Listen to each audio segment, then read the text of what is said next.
Namaste. I am C. Ankit Saraogi and I am a practicing chartered accountant.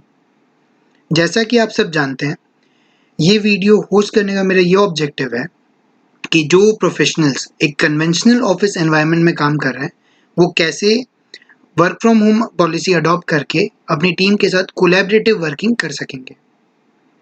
First of all, I would like to appreciate all of you कि आपने अपना time spare किया और इस कोविड-19 situation को curve करने के लिए आप इस इनिशिएटिव का पार्ट बन रहे हैं।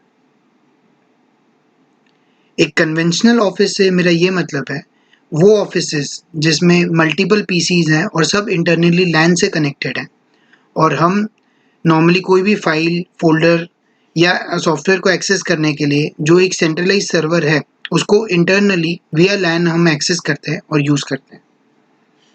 और कोई भी फाइल को अगर हमें अपने ऑफिस के बाहर ले जाना होता है तो हम वाया ईमेल या यूएसबी ड्राइव्स और हम ऐसे लेके जाते हैं जिससे मल्टीपल कॉपीज एक फाइल की क्रिएट हो जाती है और साइमल्टेनियस वर्किंग पॉसिबल नहीं हो पाता है।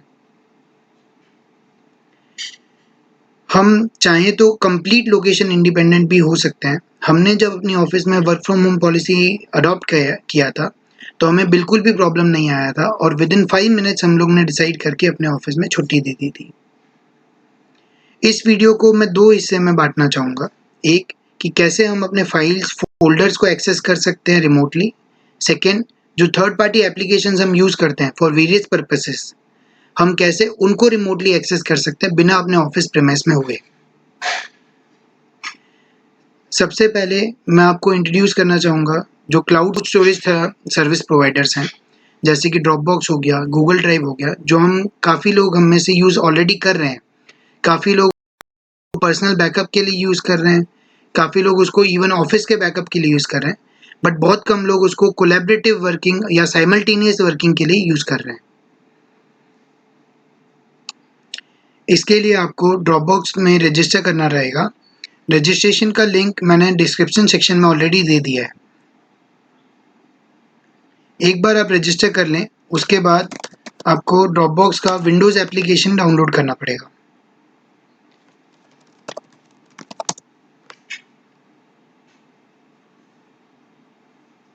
यहाँ पे डाउनलोड पे क्लिक कीजिए और यहाँ डाउनलोड हो जाएगा।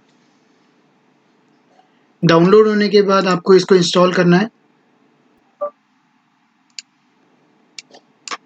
इंस्टॉल करने का प्रोसीजर भी एकदम सिंपल है। पहले डाउनलोड होगा, फिर उसके बाद इंस्टॉल किया जाएगा। गूगल ड्राइव का इंस्टॉलेशन प्रोसीजर भी सिमिलर ही है। उसमें गूगल ड्राइव का विंडोज़ वर्जन हमें डाउनलोड करना रहेगा। इंस्टॉल होने के बाद आपको ये डायलॉग बॉक्स दिखेगा। तो जो यूज़र आईडी आपने क्रिएट किया था उसके क्रेडेंशियल्स आपको यहाँ पे डालने रहेंगे।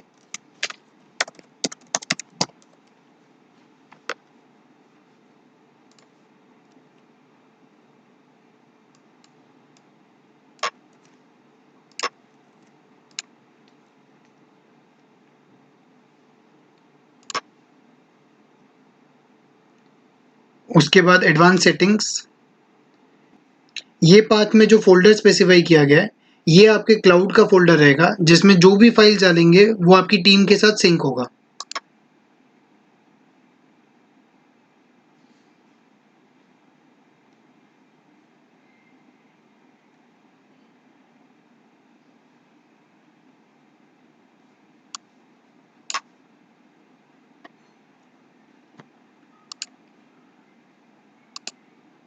फिर ये सब चीज़ों को नेक्स्ट कर दीजिए और ये आपका फ़ोल्डर यहाँ पे एक्सेस हो जाता है। अब हम इसको ट्राई करके देखते हैं। हम यहाँ पे एक टेक्स्ट फाइल बनाते हैं।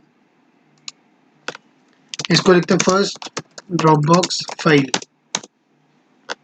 और इसके अंदर मैं लिखता हूँ CA अंकित सरावगी और सेव कर दिया। जैसे ये फाइल सिंक हो जाएगी तो इस पे ये ग्रीन टिक आ जाता है। ये ग्रीन टिक से हम यह आइडेंटिफाई कर सकते हैं कि हमारा जो फाइल है वो ड्रॉपबॉक्स से सर्वर तक पहुंच चुका है। मैंने एक रिमोट लोकेशन पे एक कंप्यूटर में ऑलरेडी ड्रॉपबॉक्स इंस्टॉल करके रखा हुआ है। अब ये फाइल वहाँ पे कैसे सिंक होती है वो मैं आपको दिखाता हूँ। ये हमारा ड्रॉपबॉक्स का फोल्डर रहा। यहाँ पे जैसा कि आप देख सकते हैं, जो ये फाइल हमने क्रिएट की थी फर्स्ट ड्रॉपबॉक्स फाइल, ये ऑलरेडी यहाँ पे सिंक हो चुका है क्योंकि ये इंटरनेट से कनेक्टेड था। अब हम इसका कंटेंट चेक करते हैं। तो यहाँ पे जैसे अब देखो हमारा सेम कंटेंट आ चुका है। अब जैसे मैं इतना मेरी सरनेम यहाँ पे से डिलीट करके सेव कर देता हूँ और इसको बंद कर देता हूँ। यहाँ पे जैसे ही यहाँ पे ग्रीन टिक आता है, मुझे कंफर्मेशन मिल गया है कि ये सर्वर पे सिंक हो चुका है फाइल।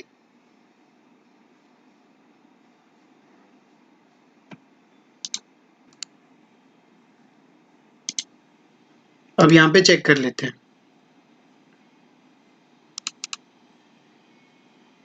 ये देखिए यहाँ पे वो फाइल जो चेंजेस हमने रिमोट पीसी में किया था वो ऑलरेडी यहाँ पे उसका इफेक्ट आ चुका है। तो इस तरीके से हम ये बोल सकते हैं कि मल्टीपल लोग एक ही फोल्डर पे साइमल्टेनियस वर्किंग इस हिसाब से कर सकते हैं।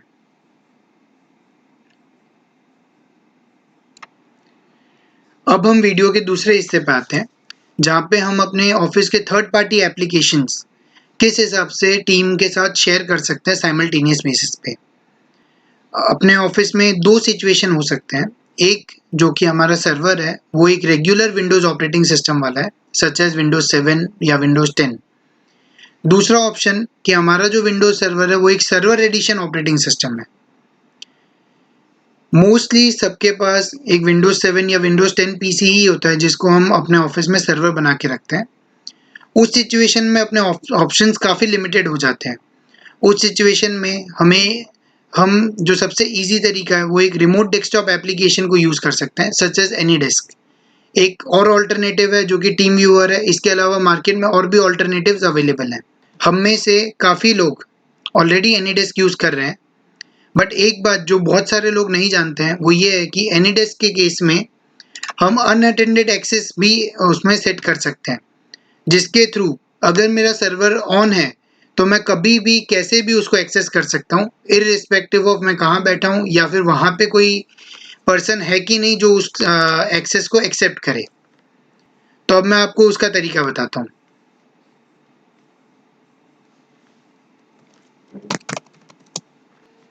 अभी जैसे मेरा एक रिमोट पीसी है जिसका आईडी है अंकित S2@AD।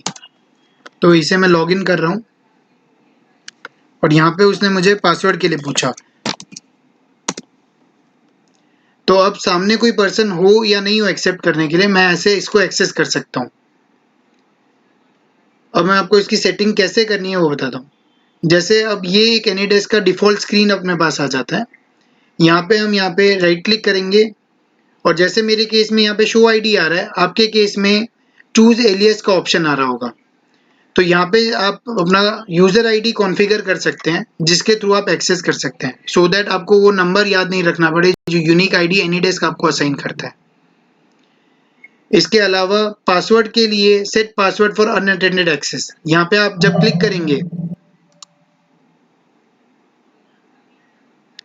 तो आपको यहाँ पे ऑप्शन आ जाता है पासवर्ड सेट करने के लिए। तो यहाँ पे आप कोई भी पासवर्ड कर लें। ये यूज़र आईडी और पासवर्ड सेट करने के बाद आप अपना पीसी कभी भी रिमोटली एक्सेस कर सकते हैं, प्रोवाइडेड वो ऑन रहे।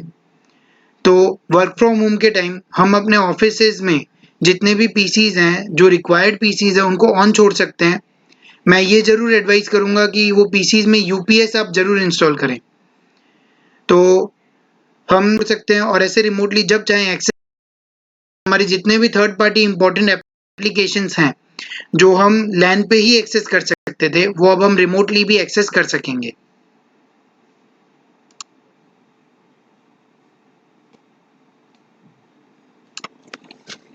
अब जो मैंने दूसरी बात की थी कि अगर आपका जो सर्वर है वो एक विंडोज सर्वर एडिशन है, तो उस सिनेरियो में हम मल्टीपल चीज़ें कर सकते हैं। नॉर्मली लोग उसको रिमोट एक्सेस के लिए यूज़ करते हैं internally in the LAN itself, but हम उसको ओवर द इंटरनेट भी यूज़ कर सकते हैं without using any third party service provider such as AnyDesk या टीम व्यूअर। उस सिनेरियो में हमें एक आईपी एड्रेस की ज़रूरत पड़ेगी, स्टैटिक आईपी एड्रेस की, जो कि हमारा एक यूनिक आईडी रहेगा उसको एक्सेस करने के लिए। को आप अपने आईएसपी को, इंटरनेट सर्विस प्रोवाइडर को कांटेक्ट कर सकते हैं। अभी ये बहुत ही रीजनेबल रेट्स में अवेलेबल है, तो वो कांटेक्ट कर सकते हैं। कुछ मंथली चार्जेस होते हैं 100 एंड 200 रुपीज़ के, तो उससे आपको स्टैटिक आईपी अलॉट हो सकता है। एक बार आपको स्टैटिक आईपी अलॉट हो जाए, उसके बाद आपको उसको एक्सेस करने के लिए करना है, यहाँ स्टार्ट पे जाइए, देखिए रिमोट डेस्कटॉप, आपको ऐसा एक डायलॉग बॉक्स नजर आएगा। तो ये वो आईपी एड्रेस है जिसका रिमोट एक्सेस मैं लेना चाहता हूँ।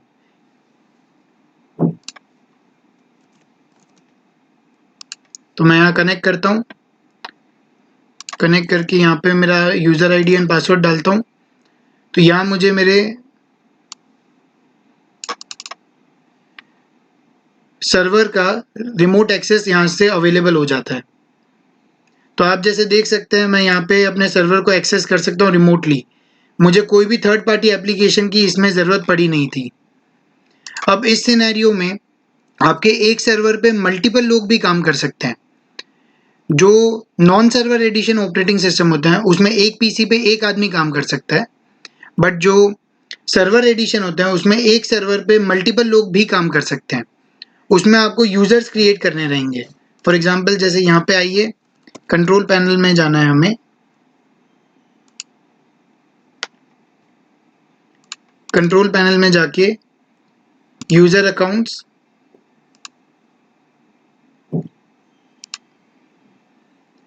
मैनेज अकाउंट्स में ऐड अ यूजर अकाउंट।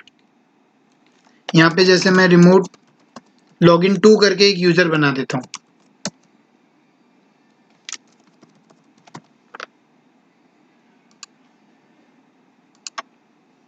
तो यहाँ पे मेरा एक यूजर और क्रिएट हो गया, रिमोट लॉगिन 2।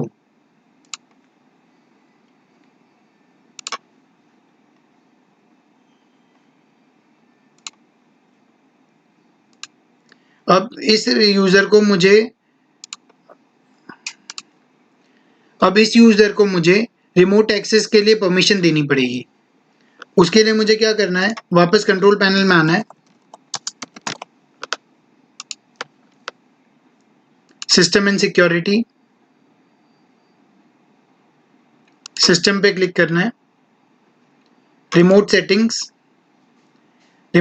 में आके allow remote connection to this computer. तो यहाँ पे सिलेक्ट यूजर्स का ऑप्शन है।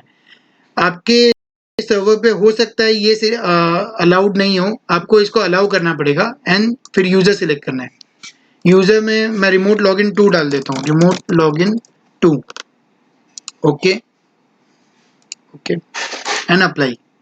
मैं जैसे ही अप्लाई करता हूँ तो जो यूजर मैंने अभी क्रिएट किया था उसके थ्रू मैं एक और लॉगिन कर सकता हूँ। अब मैं आपको बताता हूँ कि सेकेंड लॉगिन करने के लिए सेम मैं ये प्रोसीजर फॉलो करता हूँ। रिमोट डेस्कटॉप कनेक्शन,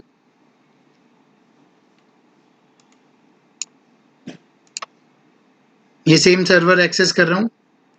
अब यहाँ पे मैं यूजर चेंज कर देता हूँ, यूजर डिफरेंट अकाउंट। तो यहाँ मैं रिमोट लॉगिन 2,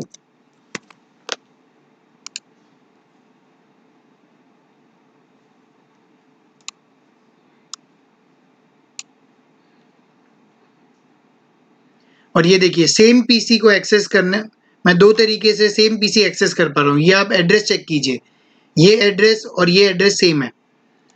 तो सेम पीसी को इस तरीके से एक्सेस कर सकेंगे और आप अपने जो थर्ड पार्टी एप्लीकेशंस है उसको भी यूज कर पाएंगे simultaneously on the same PC.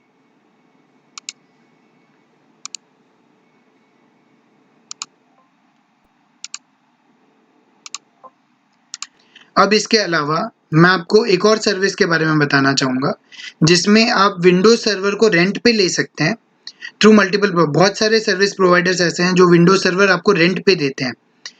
एक जो मैंने पर्सनली यूज़ किया है वो अमेजन की लाइट सेल सर्विस है, जो बहुत ही इकोनॉमिक रेट में आपको विंडोज प्रोवाइड करती है, विंडोज सर्वर प्रोवाइड करती है। तो उसके लिए आपको करना है, आपको जाना है गूगल पे, सर्च कीजिए अमेजन लाइट सेल और यहाँ पे आपके अमेजन लाइट सेल पे है। ये आपको एक अकाउंट क्रिएट करना पड़ेगा, अमेजन का AWS अकाउंट। सिमिलर प्रोसीजर है। अकाउंट क्रिएट करने के बाद आप यहाँ पे आइए AWS मैनेजमेंट कंसोल पे। जैसे मेरा लॉग्ड इन है, आपको लॉग इन करना पड़ेगा। यहाँ पे फाइंड सर्विसेज में आके यहाँ लिखिए लाइट सेल, LIGHTSAIL।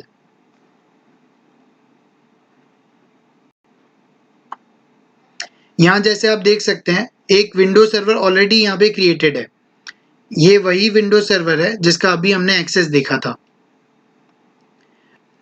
जब आप फर्स्ट टाइम लॉगिन करेंगे तब आपके पास यहाँ पे कोई भी विंडो सर्वर नहीं रहेगा, तो उसका इंस्टेंस आपको क्रिएट करना पड़ेगा। तो यहाँ पे जैसे क्रिएट इंस्टेंस पे आइए,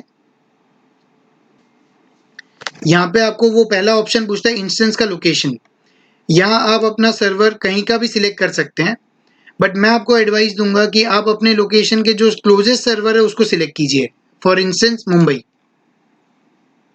यहाँ पे विंडोज, माइक्रोसॉफ्ट विंडोज ले लीजिए, OS ओनली, विंडोज सर्वर 2016 या विंडोज सर्वर 2012, ये आपकी चॉइस है, आप जो भी लेना चाहें। यहाँ आप अपने रिक्वायरमेंट के हिसाब से कॉन्फ़िगरेशन सिलेक्ट कर सकते हैं और वो करके यहाँ क्रिएट इंस्टेंस कर दीजिए। जैसे ही आप क्रिएट करेंगे इंस्टेंस को, तो आपके पास थोड़े टाइम के बाद कॉन्फ़िगरेशन होके यहाँ पे आपका इंस्टेंस इस हिसाब से आ जाएगा। कॉन्फ़िगर करने के बाद अब उसको एक्सेस क्रेडेंशियल्स अगर आपको जानने हैं तो उसके एक्सेस क्रेडेंशियल्स आपको यहाँ से मिलेंगे। यहाँ पे आके मैनेज कीजिए। मैनेज में आके यहाँ पे आपका यूजर नेम आ जाएगा और यहाँ पे आपका पासवर्ड आ जाएगा। शो डिफॉल्ट पासवर्ड पे क्लिक करेंगे तो आपका पासवर्ड शो हो जाएगा। अब ये आपका IP एड्रेस आ गया, तो ये IP एड्रेस से आप रिमोट डेस्कटॉप कनेक्ट कर सकते हैं। इसमें आपके पास एक और ऑप्शन है कि आप रेदर देन अपना जो रिमोट डेस्कटॉप है वो यूज करने की जगह डायरेक्ट ब्राउजर से भी कर सकते हैं। तो जब मैं यहाँ क्लिक करता हूँ कनेक्ट यूजिंग RDP पे, तो ये ऑटोमेटिकली मेरे ब्राउजर पे ही मेरा विंडोज एक्सेस मैं कर सकता हूँ।